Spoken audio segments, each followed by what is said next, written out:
I want you to imagine if Trump, excuse me, I need you to close your eyes. I want you to imagine that Donald Trump is asking all white people to vote for him because they're white. And if you're like, man, that's kind of a wild thing to say, well, you know what? Democrats are doing the same thing because Obama wants you to vote for Kamala because, well, he's black. You want a good president. You got to make sure it's the same skin color as me, Obama said. So let's hear from the word of his mouth.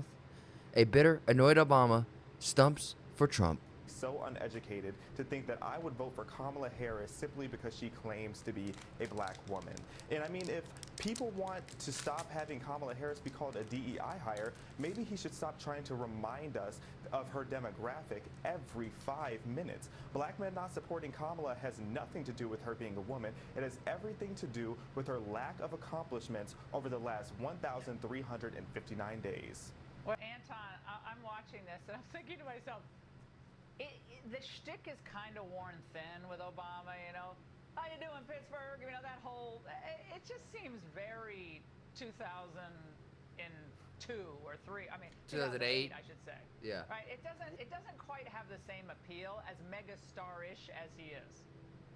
You know, it's a hell. Well, he lost his appeal. That's why. That we did vote him in based off of identity politics. And I'm not saying that all is bad because he did do some things that I didn't necessarily disagree with that Trump absolutely did better than him. But at the same time, I felt that it was incredibly disrespectful because he's making the assumption that we're not educated enough to lead our families, to look at the policies, to understand exactly what's going on with immigration. He's like, why don't you want deep state running your government? Did over the last 3.5 years that was not in our favor. And when I say our, I'm talking about the American people, let alone men, let alone black men. And we're supposed to vote for her because of some misogynistic reason that's made up. And instead, we've learned how to educate ourselves, and now they've sent their Messiah back to rein us in and bring us back into the Democratic plantation. And most Oh my Lord, he said it. It's absolutely disrespectful, and we're done with Obama. Well, hey man, he said it. Again, when he says, "You're lucky Michelle's not here," he does. What is that supposed to mean? I mean, I guess it's supposed to be funny because she'll scold them in a more convincing or scarier fashion. It's kind of treating young black It's a little men patronizing. as children. Yeah, it's a little Almost patronizing like for they're sure. children. It's absolutely degrading, and black men are sick of being reduced to being expected to think with our skin color. We have seen how terrible the Obama-Biden-Harris trilogy has been for our country. It has completely demoralized our country, and quite frankly, Obama has no credibility because this is the same man who heavily endorsed Joe Biden, and we all can feel in our pockets, and we can see it for sure at our border, just how terrible the Biden-Harris administration has been for our country. And Obama admitted himself back in an interview with Steve Colbert that if he could, he would run our country from an earpiece down in the basement. And it wouldn't surprise me if that's exactly what he's doing. Now, Obama to be the rescue agent for Kamala. How is? But he has nothing to do with Kamala in the campaign. So what? Why? With joy and with humor, He's not doing anything. He's not an Elon. He's not a Tulsi.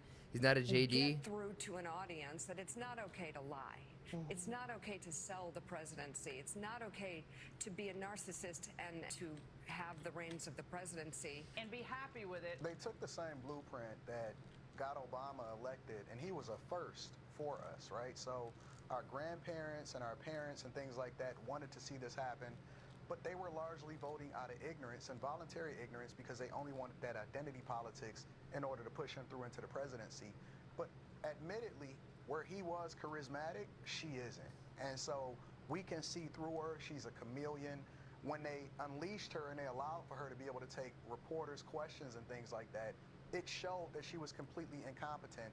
And frankly, not only do we feel disrespected, but I'm uncomfortable with Obama standing in front of us trying to scold us and then divert our attention away from the things that's really meaningful, especially... Maybe it was Instagram. But it was a young man, African-American. You're a chick, definitely on Instagram. She was definitely on Instagram Reels. All my dudes out there, we're on Twitter, right? But are your girlfriends on Instagram? Because that's like my girlfriend, she's only on Instagram. That's her shit. When you go through just what a Happy Meal costs, the differential in simple things that families like to treat themselves to, that's shocking. Like in Obama, that doesn't affect him. It doesn't affect Hillary. It doesn't affect Trump, but Trump somehow has override daily. Trump may be a millionaire. Trump may be, uber rich, but he definitely has the appeal of seeming like a more relatable guy. And so does J.D. Vance, Tulsi Gabbard, Elon Musk, uh, RFK. All of these people feel like they feel way more relatable than anybody on the Democratic slip. Life for people. The charm offensive from him. It's not 2008 any longer. I can't emphasize enough that being a young black voter, it feels like the Democrats are constantly trying to gaslight me about my own reality. I know how expensive food is. I know how expensive gas is. And I know how many illegal immigrants are running around in Los Angeles. We are sick and tired of being expected to feel good with Barack Obama, or now they're trying to put the ovarian version of Barack Obama up there and tell us that she is talented. The ovarian she is version. absolutely not talented. And on behalf of black men, it's not that we're opposed to having a female president, because Miss Ingram, I would love to vote for you. Stacey Ingrams, is that who he's thinking of? I would think Tulsi Gabbard. My dream candidacy, not my dream candidacy, if I could wave a magic wand and get two people to run our country, it'd be Tulsi Gabbard and Jocko Willink. I think both those people understand leadership and accountability and can hold people's feet to the fire and get shit done. But I also feel like Trump can, and Trump has Tulsi in his side. He has her in the Avengers of the Republic, if you would. It blows me away. But let me know what you guys think about all of this down below. Or you don't have to let me know who you're voting for, but why do you think black men are not voting for Kamala? Do you think it's because she's a woman? Do you think that they just don't have faith in her? Or is it that people are looking at the past 3.5 years of a lady who's been VP, who's been proud to say that she wouldn't change anything that the Obama administration or that the Biden administration has done, and that she's been the most influential person in all of those decisions that are being made? Which is just, man, where do we go from here?